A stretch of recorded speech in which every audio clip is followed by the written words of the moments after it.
আল্লাহর জন্য আমল অনেকেই করতে পারে, কিন্তু আল্লাহর জন্য ত্যাগ স্বীকার সবাই করতে পারে না। আল্লাহ পাক এটা বলেছেন নবী সাল্লাল্লাহু আলাইহি ওয়াসাল্লামকে, কিন্তু ইন্না আতাইনাকাল কাউসার, মনে কষ্ট নিচ্ছ কেন হে নবী? আমি তো তোমাকে কাউসার দিয়েছি। তারা তোমাকে অনেক কিছু বলছে, তুমি এতে কষ্ট নিও না। আমি তোমাকে কাউসার দান করেছি, মহান মর্যাদা দিয়েছি। ফাসাল্লি লিরাব্বিকা ওয়ানহার, তুমি তোমার রবের জন্য সালাত পড়ো। ওয়ানহার মানে শুধু কুরবানি করো না, স্যাক্রিফাইস করো, ত্যাগ স্বীকার করতে থাকো।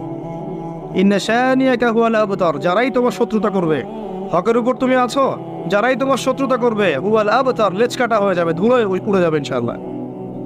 হকের উপর আপনি থাকেন, যারা আপনাকে প্রতিবন্ধকতা সৃষ্টি করার চেষ্টা করবে, আল্লাহ পাক স্বয়ং তাদেরকে ধুলো বানিয়ে উড়িয়ে দিবেন ইনশাআল্লাহ। এটাই আল্লাহর সুন্নাহ, যুগে যুগে এটাই হয়েছে। নূহ আলাইহিস সালাম, তিনি এবং তার অনুসারীরা আল্লাহ পাক বাঁচিয়েছেন না? তার বিরোধিতা যারা করেছেন তারা আছে?